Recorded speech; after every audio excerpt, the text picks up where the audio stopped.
On the day of the proposal, I ran into my girlfriend at a bridal shop. She had told me she couldn't make it yet. There she was, trying on wedding dresses with another guy. I asked why. She said he's just a friend, and I was being too controlling. I decided to break up and start anew. My life started thriving. Then she came back crying, asking me to marry her. Sorry, it was all my fault before. Can you forgive me? She pleaded. I shook my head. Sorry, I can't accept that. On the day of the proposal, I waited for 3 whole hours for Anna, but she never showed up. By the 4th hour, her call finally arrived. She said she couldn't make it and told me not to wait. After a moment of silence, I exhaled, trying to sound normal. All right then. I wanted to ask where she was, but she hung up before I could finish. It's always like this. She only called when she had something going on, never caring if I agreed or not. I argued at first, but Anna looked at me with disdain. Nick, can't you stop clinging to me every day? I need my own space too, she'd say. Her life was hers, while mine revolved around her. Anna would say she loved me yet kept pushing me away. I was just a puppet in her hands. Any slight movement and my actions would be affected. And I never had the right to refuse. A few tears, a little bit of grievance. I'd forget everything before in an instant. I loved her so much that I'd rationalize her every action, seeing them through a filter named love. But it was all fake, and eventually the filter shattered. As time went by, Anna's temper worsened and she grew more distant. She stopped coming home, spending nights out with friends, and I just guarded an ever-dark phone at home. Every message from Anna felt like a blessing to me back then. We had another fight recently because I called her at a party. She said I embarrassed her. This minor issue led to a week-long Cold War, and Anna demanded I show an attitude or she'd never come home. In desperation, I thought of proposing. She often said she felt insecure and couldn't see a future for us.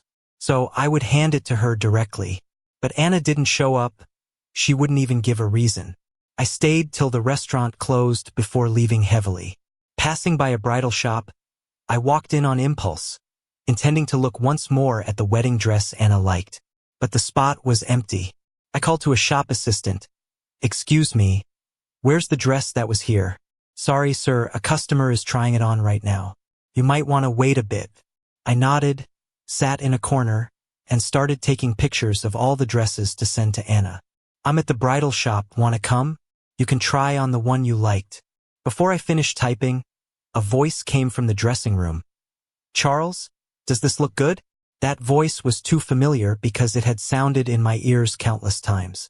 I got up and hurried to the dressing room, my fists trembling. The shop assistant blocked my way immediately. Sorry, sir, you can't go there. You might disturb other customers. I pushed her aside gently. Sorry, I'll make any compensation necessary. But I yanked back the curtain before she finished, and a scream resonated. Who? What are you doing? Nick? Why are you here? Turns out it was exactly as I thought. Anna was trying on a wedding dress inside. Beside her was a man in a suit, his hand on Anna's chest. I suppressed my anger. Anna, trying on a wedding dress with another man? Is this what you call urgent? Anna was afraid of causing a scene and tried to change and pull me out. I shook off her hand. Why leave? Can't we discuss here? Nick, it's not what you think. There are so many people, could you? I cut her off. Lots of people, perfect for witnessing this. I glanced around the room, my gaze landing on the somewhat familiar man. I'm Nick, Anna's boyfriend, and you are? Anna grabbed me and dragged me outside before he could answer. Nick, what are you doing? Are you crazy? She, as always, accused me before I could speak. I looked at her mockingly, just asking, how is that crazy? You bailed on our meeting to try on wedding dresses with someone else. Isn't it you who's lost it? Before you point fingers, care to introduce who's your company? Anna's expression shifted, subtly blocking the man behind her. Then she turned. You go back first. I can handle this alone. Once he left, she forced me onto a bench by the river. Nick, he's a childhood friend. Today I was helping him with the dresses. Nothing's between us. Why make a big deal? I pointed in his direction. I was in the store the whole time. Every worker said you two were a couple. Care to explain that? Anna opened her mouth, indignantly displaying a pitiful expression. Nick, after all this time, you doubt me? She started wiping away non-existent tears. He's my childhood friend, Charles. You guys were in student council together. It's been a few years. How could you not remember? Nick, if you're trying to embarrass me in public, you've succeeded. Are you happy now?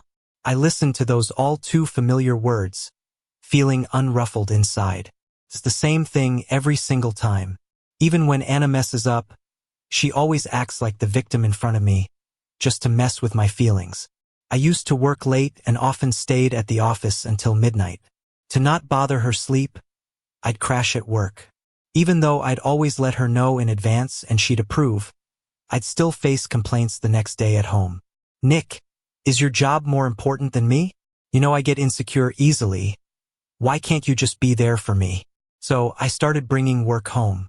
But when that happened too much, Anna got annoyed again. Nick, home is for rest, not your office. Why do you immediately lock yourself in the study once you're here? No matter what I did, she'd always find something to criticize. And if I showed any doubt, she'd sit and cry quietly. Fine, I get it. You have so many things that matter more, and I'm always last on the list. Before long, she started punishing and threatening me on purpose. She wouldn't come home at night, ignored my calls, and never responded to my messages. She grew cold. I'd get worked up, call her out, and wouldn't even get an explanation. You don't care about me, so what's the point of coming back? Whenever I'd hear that, I'd drop everything to find her, to bring her home. And Anna would just enjoy it all.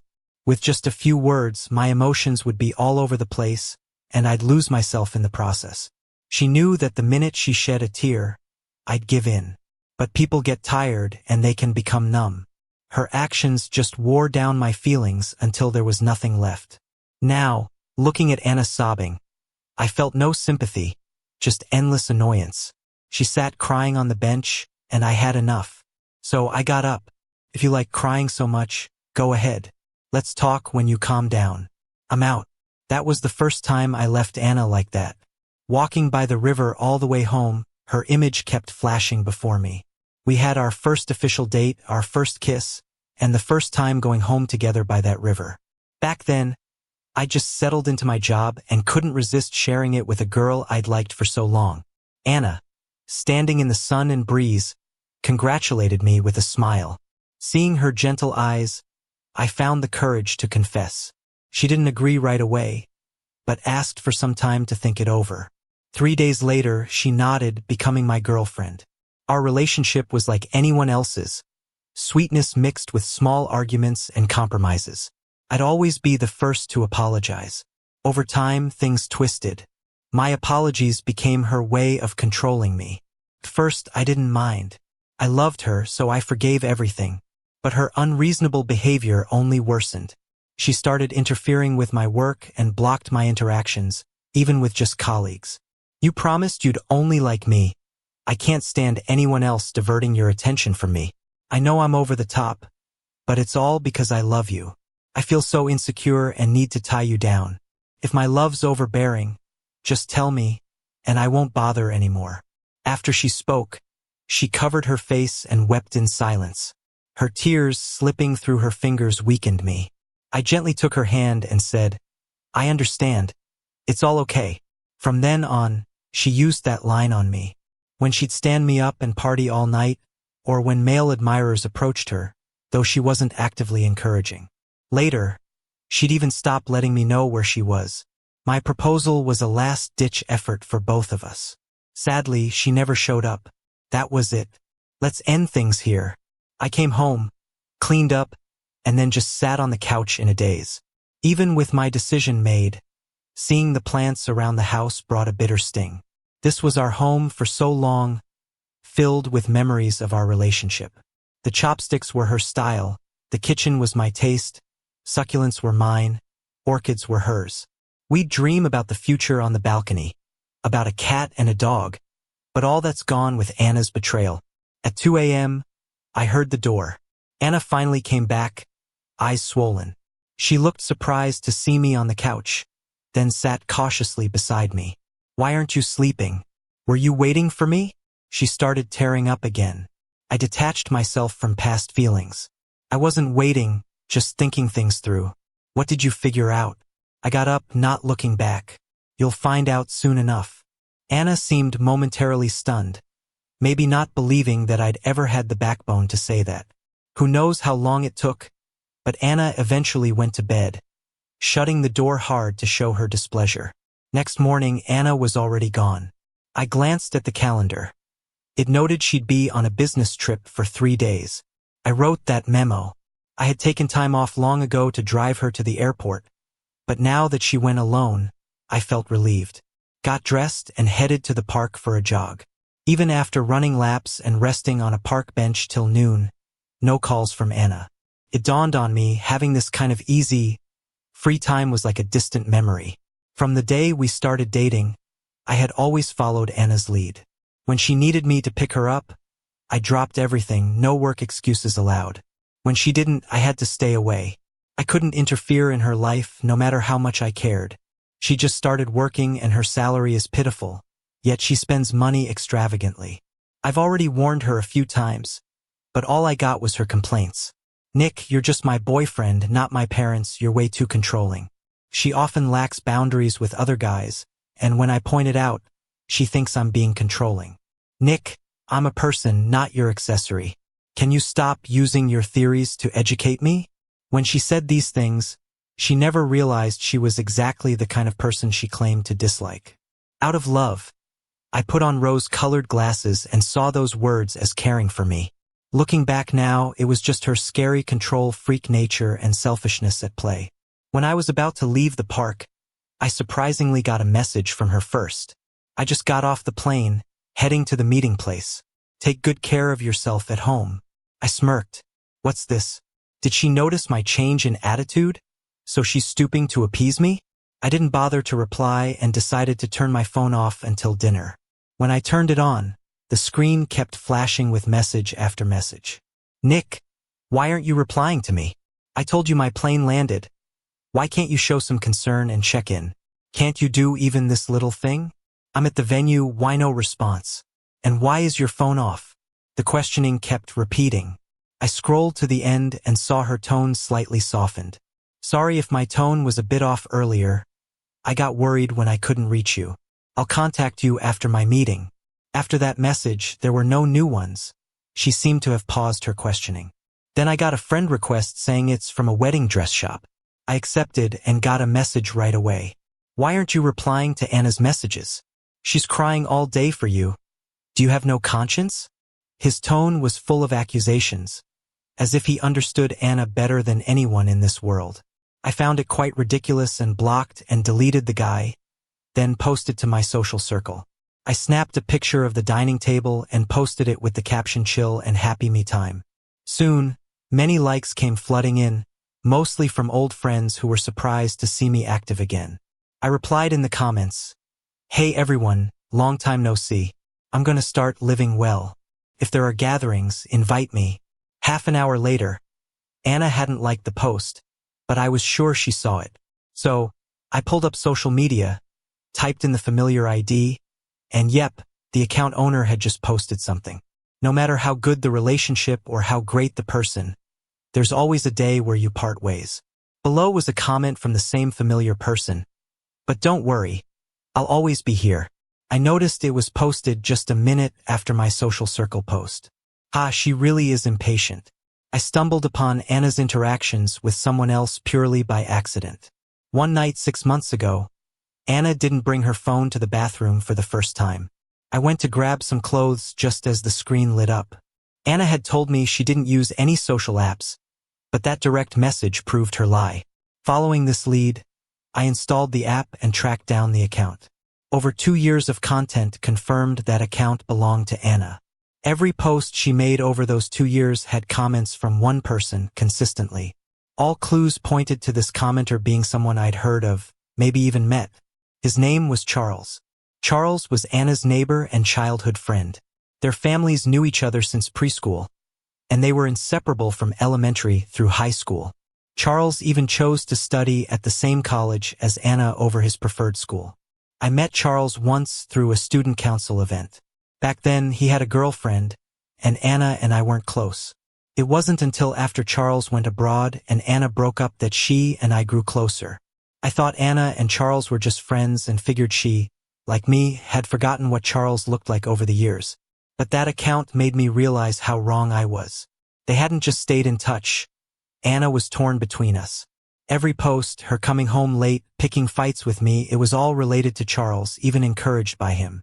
From the moment I discovered this, I've been deceiving myself, pretending I didn't know she was lying, pretending she loved me all along, afraid my actions would lead to our breakup.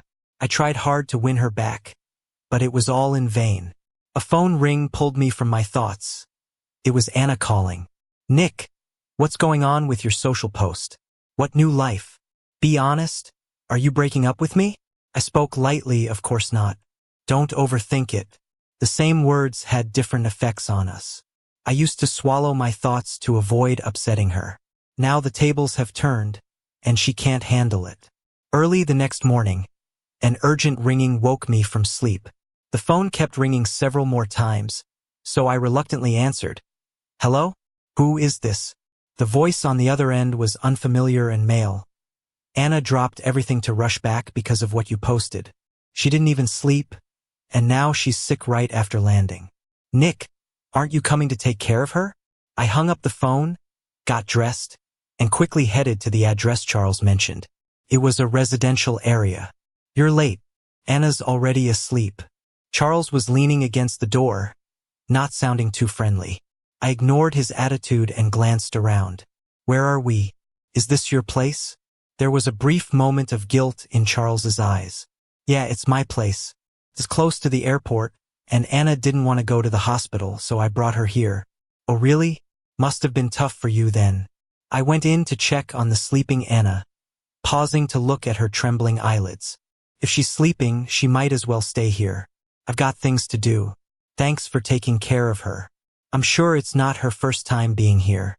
Before leaving, I glanced at the nightstand and the coffee table in the living room. Everything matched the stuff Anna posted online. Every time she had an excuse not to come home, she was really with Charles. As I was about to leave, I heard hurried footsteps behind me, and then someone small hugged me tightly from the back. "Nick, I came back just for you. Where are you going?" I pried her hands off my waist and turned to give her a half smile. "You've got someone taking care of you. Why would I get in the way? I'm going where I need to be. Nick, Charles and I are just friends. He was just helping out." "Great. Just let him keep helping you then." Despite Anna's insistence, I ended up taking her home. I stayed silent on the drive, though I could feel her looking at me every now and then. Once parked, I got in the elevator first, with Anna following. She played a voice message from Charles. "Anna, you should be home by now, right? Make sure to rest. I've ordered soup since I know you don't like hot water. It'll arrive in 10 minutes. Eat before taking your meds. Okay?" I didn't catch the rest as Anna hurriedly closed the chat, staring at me in panic. "Nick, it's not what you think with Charles and me. We're just friends, really. Nick, are you mad? You?" She followed me from the elevator to the bedroom, blocking my way, demanding an explanation. "Nick, I came home all this way for you. Why can't we just talk it out? Why are you treating me like this?" I rubbed my forehead, realizing things wouldn't settle unless I cleared the air. So I started. "First, I'm not interested in your relationship with Charles. I don't care and I'm not mad. That's your business. Second, coming back was your choice, not mine. Don't make it sound like I forced you. Lastly, I don't think I've mistreated you. I replied to your messages, checked on you, and only left once I knew you were okay. So why are you clinging to me?" After saying all this, Anna just stared at me, not saying a word. I patted her shoulder as I walked by. "Please move. I need to rest." For the 3 days that followed, neither of us spoke or exchanged glances. Even in the same space, we felt like strangers. Maybe my cold demeanor hit a nerve. Anna posted a bunch of sad, negative stuff online, all with comforting replies from Charles. At least she has someone, which only strengthened my resolve to leave. Once the holiday was over, I dove into work. I took on every overtime and business trip that came up, hoping to avoid Anna as much as possible. A few weeks later, there was news of a new branch office needing set up in another city. I immediately signed up. My coworkers were surprised. Nick never works overtime, doesn't even join our parties. He always rushes home to his girlfriend. Why's he up for such a long trip now? I smiled, giving some vague excuses. Seeing I didn't want to elaborate, they quickly changed the subject. Everything was going smoothly until, 2 days before leaving, Anna asked me out for dinner, reminding me of an unresolved issue. It was her first time inviting me. In our 3 years together, I had always planned our outings. But Anna's reaction was either indifferent or she'd just skip it. Whenever I asked why, she'd nonchalantly say she didn't like crowded places. Yet her posts suggested she had a great time with friends. She just didn't want to be with me.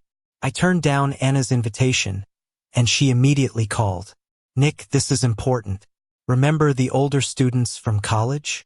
They're married now and planning to move abroad. They gathered everyone to say goodbye. We're all friends, so I said you'd come for me. Please consider it. You've been away in the north for so long. I miss you. I didn't have any issues with the student group. Skipping it would be rude. Finally, I agreed. Okay, send me the restaurant address. I'll be there. A few minutes later, I looked at the address and chuckled. No way, it's the same restaurant I once booked to propose. When I arrived, most people were already there. Anna got up to greet me when she heard me come in. A friend saw this and joked, "What's up with you two? Aren't you a couple? Why didn't you come together? And why are you talking like you're so formal?" Anna glanced at my calm face, knowing I wouldn't explain, so she made up an excuse to brush it off. "Nick, everyone already ordered. Come sit next to me. Is that seat next to you for me?" A magnetic voice chimed in. Charles's voice reached us before he did, and Anna immediately checked my reaction. Once I sat down, I signaled Anna with my eyes. "What are you waiting for? Sit down." Anna pursed her lips tightly, looking troubled as she sat next to me. She totally ignored Charles, who had just walked in. Instead, Charles leaned in first. "Anna, how are you feeling now? Did you eat and rest well back home? I've been worried about you these past days." Before he could finish, Anna abruptly stood up and cut him off. "Thanks for asking, but I'm fine now. You don't need to worry." Charles pursed his lips. "How can I not worry? You never take care of yourself. If I don't worry, who will?" After saying that, he provocatively glanced at me. I took a sip of my drink. "Yeah, Anna, Charles is so concerned about you. You should really thank him for taking care of you day and night." With each word I said, Anna's face turned paler. She opened her mouth but eventually held back everything she wanted to say. But even if she stayed quiet, someone else decided to speak up for her. Charles, sitting to her left, filled her bowl with food. "Anna, as long as we've known each other, it's what I should do. No thanks needed. But if you're unhappy, let us know. We're all here to help you figure it out." I looked down with a knowing smile. It seemed Charles really liked Anna. He was willing to ignore everyone else and put me on the spot for her. With this bit of back and forth, everyone guessed something had happened among the three of us. Fortunately, Charles didn't focus on me but was all about Anna, which was a relief. As the meal went on, everyone got a bit tipsy and started reminiscing about our college days. Hey, wasn't Charles and Anna the it couple in the student council back then?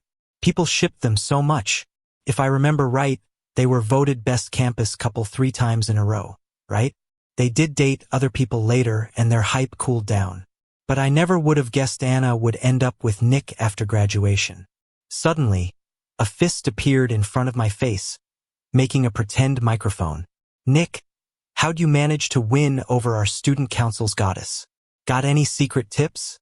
I paused, instinctively looking at Anna and then at Charles, who was pouring her a drink nearby. Her heart all on me? Doubt it.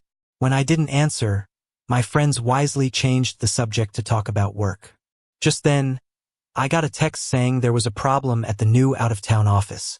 I stood up and began gathering my stuff to leave. "Nick, leaving already?" Why the rush? What happened? I smiled politely. Oh, nothing much. Just some urgent work stuff. Work stuff? Anna, didn't you tell us Nick's work wasn't too busy? That he's been home taking care of you? Anna opened her mouth to explain, but Charles jumped in first. Taking care of Anna? Anna traveled so far home and got really sick. Is that how you take care of her? Does your job mean more to you than Anna does? He didn't hold back, clearly showing whose side he was on. Seeing how everyone was looking at the three of us, Anna couldn't take it anymore. Charles, shut up. It's between me and Nick. None of your business. Charles's voice suddenly rose, pointing at me. Anna, you're snapping at me? For him? The room instantly got awkward. Knowing he misspoke, Charles sat silently in a corner, showing his back to everyone. Anna glanced back and forth between me and him before finally walking over to me. Nick, if you're in a hurry, let's leave. As she talked, she reached for my arm. I chuckled softly and discreetly pulled it away. No need. You hardly get to see everyone. Stay and enjoy. Besides, someone else seems eager to take care of you. Anna's face turned ghostly pale. She leaned in and whispered, Nick, can we talk about this at home? There's nothing between Charles and me. Annoyed, I raised my voice. Anna, I've heard enough. How many times are you going to say this? Hearing this, Charles walked over to Anna. Nick, Anna and I are childhood friends. Everyone knows that. What do you mean by what you just said? You both know exactly what I mean, so there's no point in repeating myself. Bye. Once home, I started packing my things to move to the employee housing at the out-of-town branch. But to my surprise, Anna, who usually sided with her childhood friend, came back. She looked at the clothes scattered on the bed, her voice trembling. Nick, what are you doing? I'm packing. Isn't it obvious? Anna rushed over, pressing down on my hand. This is our home. Where are you moving to? I pried her fingers off one by one. The company set up a new branch. Naturally, I need to be there. Nick, what am I going to do now that you're gone? Can you really leave me alone at home? You promised you'd be good to me, said you'd always love me. When I heard that, I let go, and the suitcase hit the ground hard, echoing in the living room. Yeah, I said I'd take care of you, that I'd never leave. I did all that. But Anna, what about you? I opened that app in front of her, scrolling to the end of the updates. While I was planning our future, you never even had a place for me in your heart. I did love you, but that was the past, not now. I don't need half-hearted love. Anna, let's break up and never see each other again. Seeing how firm I was, Anna didn't try to change my mind. She let go and slowly sank onto the couch. You catch colds when you pull all-nighters. Remember to take your meds. Stop staying up late. I'll send you the brands of shampoo and body wash you prefer. I held up my phone, pointing to a name in the blocked list. No need to send it, really isn't necessary. As for those things you mentioned, I've already changed those habits. I stayed up late so you'd have a hot meal when you got home, and caught a cold, 'cause you pulled me up to work when I wasn't fully better. Those toiletries, Anna, I switched them ages ago. You just never noticed. Anna opened her mouth, but the words turned into a long sigh.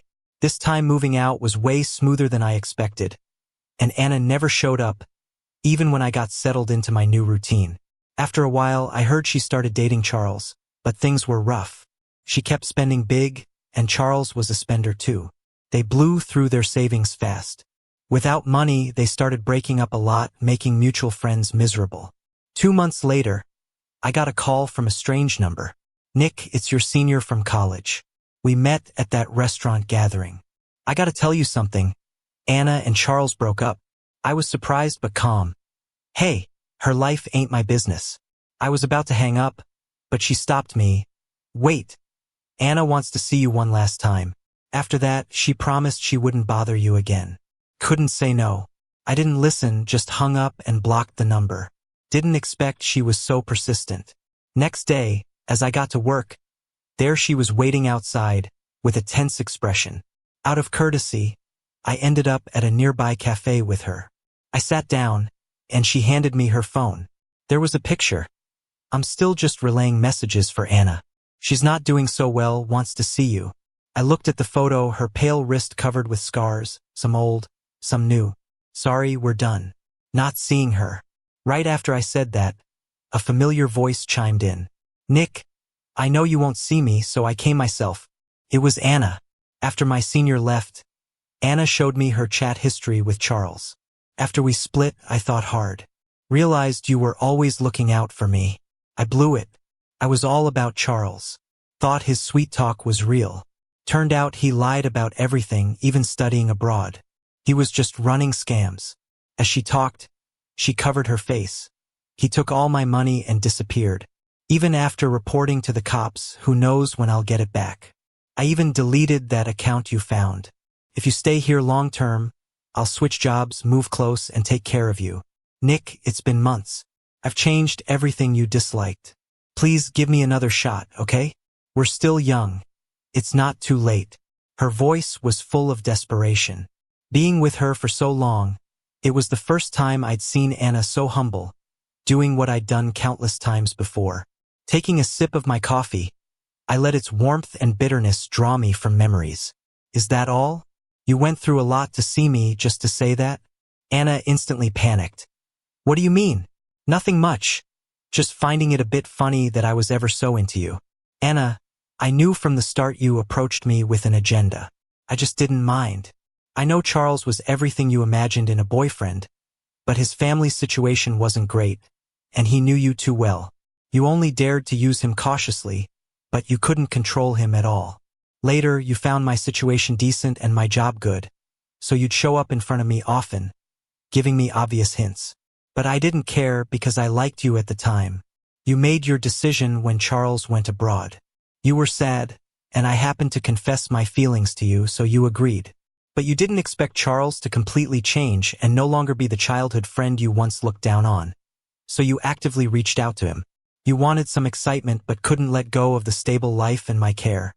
So you kept swinging between the two, leading to where you are now. You brought this upon yourself. Anna, stop being naive. Not everything can be forgiven with a simple apology. In desperation, Anna grabbed my wrist. So, Nick, can you tell me what would make you forgive me? Why don't we get married right away? Okay? I won't interfere with you anymore. I'll do anything for you. Just please forgive me. Okay? I'm at my wit's end. No, I won't marry you, Anna. We're done. I don't love you anymore. Without hesitation, I got up and left, giving her only my back to look at. As I got into the elevator, I happened to run into a colleague who just transferred over. Nick, I heard you got promoted again in just a couple of weeks. Are you gonna celebrate? I smiled and waved it off. Tonight, let's have a gathering at the restaurant near the office. Sign up in the group if you want to come. It's on me. My new life has already begun. As for Anna, what happens with her is no longer my business.